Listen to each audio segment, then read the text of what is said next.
rotten bananas. What is it good for?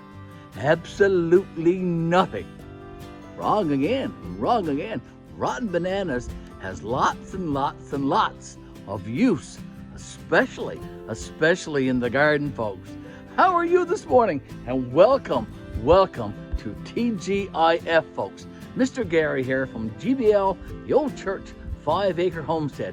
It's Friday again, TGIF, and time to put our garbage out to the curb. We're going to do that. We're going to talk about the weather, and we're going to see what those bananas are good for. So stay tuned to this video. You're not going to want to miss this one. Great uses for bananas in your garden. So here's our garbage on this mozzie Friday day, folks, here in Gander, Newfoundland and Labrador, Canada. Those two bananas that we're going to talk about later, so I'm going to put those aside. Lay them down there, Mr. Garry. How much garbage is in this container? This one is actually empty, and that is a great thing. Let's put this garbage container to the side. And this one has a little piece of cardboard and looks like lots and lots of recyclables, and that is an awesome thing. Anytime you have recyclables, folks, they get recycled, they don't go to the landfill, and that is a plus. It is a win-win for you and I and the environment and all that good stuff. Let's take this garbage container out to the curb and let's talk about the weather as well. Okay, let's move that around and let's take this one out to the curb, shall we? Here we go. Now, the weather today, it is a mozzie old morning here today. Not as bad as it was yesterday. Yesterday, remember, it was only 12 degrees, 54 degrees Fahrenheit, and it was pissing down rain. Go check out that video. I created a video yesterday called Pissing Down Rain, actually, and go watch that. Today, though, we're starting off at around 17 degrees Celsius, which is the same as 63 degrees Fahrenheit. It is supposed to get up to 70 degrees Fahrenheit today, which is the same as 21 degrees Celsius. So there's our garbage for today. All of our neighbors have theirs out as well. Someone will come and take that garbage container and bring it back to the house. Now, you and I, we're going together out to the greenhouse today. We're going to spend some time in the greenhouse this morning talking about rotten old bananas and their use in the garden. So join me, folks. We're going to take those two bananas, not the skateboard. That's grandson James's skateboard. But we're going to take these two bananas, these two old rotten bananas, and we're going to talk about their use in the soil in our greenhouse. So join me for that. Mr. Garry back with you, folks, and the stage is all set to talk about bananas. Not just any bananas, but rotten bananas. And we are inside our backyard, unheated greenhouse, folks, where we grow lots of tomatoes and cucumbers and corn and sugar baby watermelons. That's what we're growing this year anyway. We change it up very often. But we want to talk about bananas and the benefits of bananas in your garden soil. And that's what the rest of this TGIF video is going to be all about. I have 3 rotten bananas here, very rotten, as you can see, and we're going to be talking about those very soon. I have a couple of sifters. We'll talk about those as well. I have a watering container, okay, with a funnel. We'll talk about that.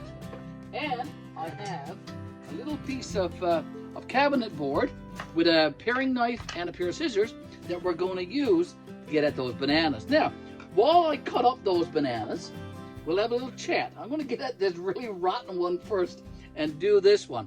Now, the banana can be tore open, and the inside can be laid out around your garden somewhere. Butterflies, actually. Butterflies love rotten banana, and you can put that in if you want to attract butterflies to your garden. Absolutely. But Mr. Garry's going to tear open this old rotten banana, and I'm going to put the insides of it directly into this 5-gallon pail of water. It's just water that's been sitting here in our greenhouse, and there's that dirty old rotten old banana. So let's chuck that in there. Chucking it in the water, folks. Okay, so now I'm left with just the rotten old peel. There's a couple of things that you can do with this peel. I'm going to be using my scissors and that paring knife, and I'm going to make it into as small pieces as I can and shove and put it into that water. But you can dehydrate the banana peel to the point where it gets really, really crispy, and you can turn it into a very, very fine powder, and you can use the banana peel powder just by tossing it around your soil. If you're potting up a plant, you can put it directly in the soil and mix it in as a soil amendment. You can do lots and lots of things. But Mr. Garry is going to cut this banana peel up into small pieces and make sure that it goes into the water in this bucket. So here we go. I'm just cutting off little small pieces, and it's going to be submerged in the water in that bucket. Now, why smaller pieces? Well, banana peels contain lots of minerals and vitamins essential for healthy plants, such as calcium, manganese, magnesium, lots and lots of other things too.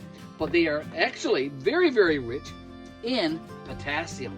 And potassium is great for strengthening up the stems and roots of your tomato plants and other plants. It's also good at preventing blossom end rot. And so that's a good thing. So we're going to continue cutting up these bananas and putting them in that water, folks. So I'm using the paring knife, and I'm also using the pair of scissors. Now the stem part, these parts right here on a banana, it takes a long time for these to biodegrade. So it might be best to just take those and chuck them in your compost. But I'm going to stick them in the water anyway. Why not? And I'm going to continue cutting up these bananas into very, very small pieces. Okay, so keep doing that, Mr. Garry, and let's talk more about bananas. So cutting it up into, like I said, very, very small pieces, and I'm going to chuck the entire thing down in that bucket. Okay, so let me bring you a little bit closer to show you what I've got done. So I've pretty much decimated that banana there. So I'm just going to take it now and let it fall off the board into the water. Here we go. Got one more left to go. Let me cut this one open using my paring knife, being very, very careful, of course. Look at that. It's pretty rotten, I must say. So cutting it up into little small chunks. And that's good because it helps with the decomposition. It helps with releasing of the minerals and the vitamins that's in the peel and in the fruit. And it's going to be a great soil amendment. Now, you're going to need to leave this for a while, and I'm going to talk to you about that in a few seconds. So let me finish cutting this one up. Here we go. So banana. Yeah, it's good for making muffins, and it's good for making banana breads as well, eh? But anyway, I'm going to be using it in our garden. Here we go. So there we go. So 3 bananas have been placed in that large pail.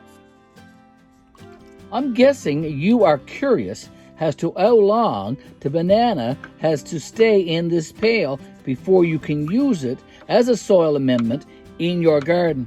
Folks, the rule of thumb is about 2 weeks. So we're going to be making some banana tea from this. And like any tea, the longer you let it steep, the stronger it gets and the better it gets.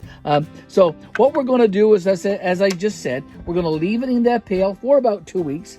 And then in about 2 weeks' time, we're going to use these sifters that I have right here to clean out any of the larger particles that still remain after the 2 weeks to make our tea. We're going to pour some in this spray bottle right here, and we'll be spraying directly on the foliage of these tomato plants and other plants here in the greenhouse. So we'll sift most of the stuff out. The larger chunks will then go in our compost pile, and we'll have a nice large bucket of banana tea to use in our garden. Isn't that awesome? Isn't that awesome?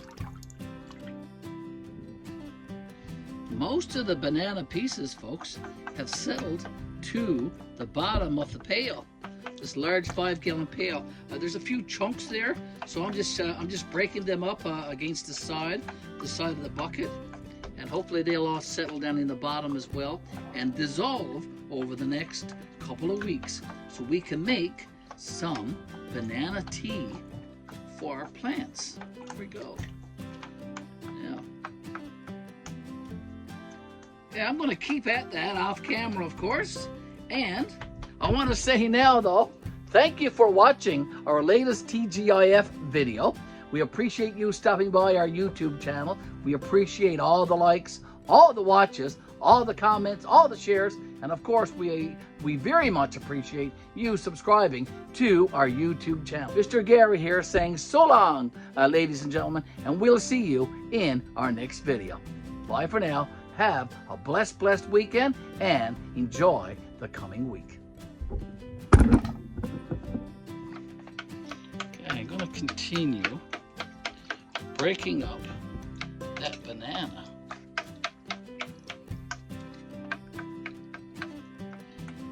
Okay, not much left yet, so it will get completely dissolved in this large bucket over the next couple of weeks.